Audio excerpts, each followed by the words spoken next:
사라가 가나안 땅 헤브론 곧 기럇 아르바에서 죽음에 아브라함이 들어가서 사라를 위하여 슬퍼하며 애통하다가 아브라함의 깊은 슬픔이 그대로 표현되어 있습니다. 왜 사라의 죽음을 얘기하는 이 부분에 있어서 성경은 아브라함의 슬픔의 깊이를 이렇게 그대로 보여줄까? 이것이 단순하게 사랑했던 아내 사라가 죽었기 때문에 어떤 인간적인 슬픔을 표현하는 것 이상의 하나님의 약속이라고 하는 관점에서 보니까 아브라함의 인생 가운데 가장 절망적인 순간이다 하는 것을 우리에게 보여주고 있는 것이죠. 내가 내게 보여줄 땅으로 가라. 내가 너로 큰 민족을 이루고 내게 복을 주어 내 이름을 창대하게 하리니, 하나님께서 아브라함에게 주셨던 약속인데 두 가지 약속으로 나눠져 있는 것을 봅니다. 첫 번째는 이 가나안 땅이 너희 소유가 될 것이다 라고 하는 땅에 대한 약속. 두 번째는 너와 너의 아내를 통해서 자녀가 태어날 것이고 그 자녀를 통해서 너의 후손은 번성한 후손이 될 것이다 라고 하는 이 두 가지 약속을 해주셨어요. 여러분, 땅과 후손에 대한 약속 가운데서 후손에 대한 약속이 먼저 이루어졌어요. 아브라함이 지금 어디에서 살고 있는가 하면 가나안 헤브론에 살고 있어요. 그런데 그의 이름으로 된 땅 한 평이 없어요. 하나님께서 하신 그 땅에 대한 약속이 이루어지지 않은 채 아내가 세상을 떠나버렸어요. 그러다 보니까 아내가 죽었는데도 불구하고 매장할 묘지조차 하나도 없는 거예요.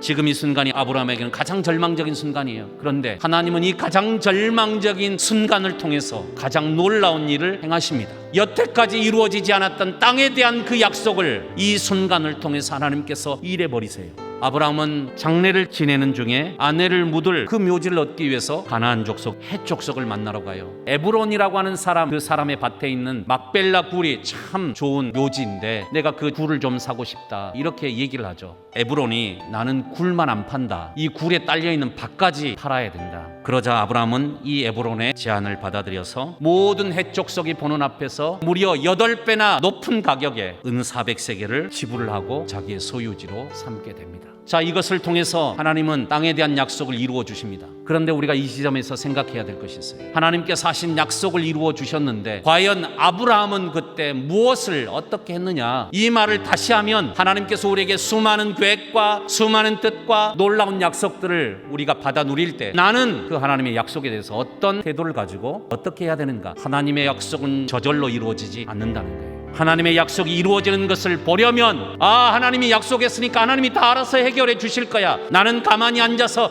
하나님의 약속이 이루어질 것을 기대하면 안 된다는 거예요. 아브라함이 뭘 했어요? 하나님의 그 약속을 이루기 위해서 그는 대가를 지불했어요. 엄청난 대가를 지불했어요. 하나님께서 저와 여러분을 부르신 이유가 있습니다. 물론 우리를 구원하기 위해서죠. 그러나 우리의 구원만을 위해서 하나님께서 저와 여러분을 부르신 것이 아니에요. 우리를 구원하셔서 하나님의 거룩한 뜻을 이루는 그 동역자로, 파트너로 삼기 위해서 하나님께서 저와 여러분을 부르신 거예요. 이제는 하나님께서 일하시고자 할 때 우리도 아브라함처럼 하나님의 역사를 위한 헌신과 대가가 지불되어야 된다라고 하는 것이에요. 여러분, 하나님은 아브라함의 가장 고통스러운 순간, 가장 절망적인 그 순간을 사용하셔서 소망으로 바꿔주셨어요. 인간이 절망해버린 그 순간, 끝났다고 생각하는 바로 거기에서 하나님은 새로운 일을 시작하신다. 비록 지금은 내가 서 있는 곳이 추운 겨울과 같은 절망적인 상황이라고 할지라도 우리는 소망을 노래하는 믿음의 사람이 되어야 합니다.